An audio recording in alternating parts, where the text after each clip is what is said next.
डांबरामध्ये अडकलेल्या सापाला जीवनदान. ॲनिमल राहत आणि प्राणीमित्रांनी डांबरामध्ये अडकलेल्या घोणस जातीच्या सापाला 4 तास अथक प्रयत्न करून सुखरूप वाचवले आणि निसर्गात मुक्त केले. सांगलीमधील कोल्हापूर रोडवरील आकाशवाणीजवळ रस्त्याकडेला रस्ता दुरुस्त करून झाल्यावर निष्काळजीपणे टाकलेल्या डांबरामध्ये एक साप अडकल्याची माहिती जागृत नागरिकांनी प्राणीमित्र मंदार शिंपी राकेश तळेकर यांना कळवली.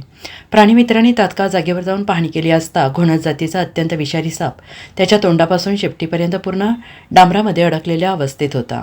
प्राणीमित्र मंदार शिंपी यांनी डांबरामध्ये अडकलेल्या सापाची तोंडापासून ते शेपटीपर्यंतची पोटाकडची पूर्ण बाजू डांबरात अडकलेली असल्याने त्याला त्यातून सहज काढणे अशक्य झाले.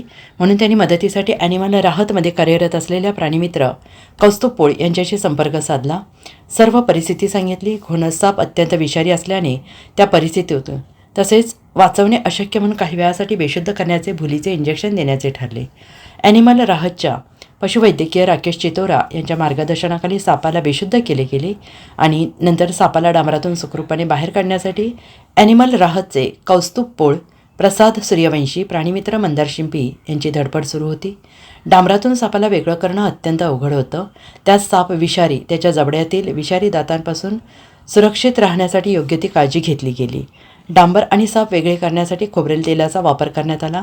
सलग 3 तास प्रयत्न केल्यानंतर सापाला सुखरूपपणे कोणतीही इजा न करता वाचवण्यात यश आले. घोणस सापाला गरजेनुसार उपचार आणि विश्रांती देऊन शुद्धीत आल्यावर तो व्यवस्थित असल्याची खात्री झाल्यावर सापाला निसर्गाच्या सान्निध्यात सोडवण्यात आले. Bureau report, SBN Marathi, Sangli.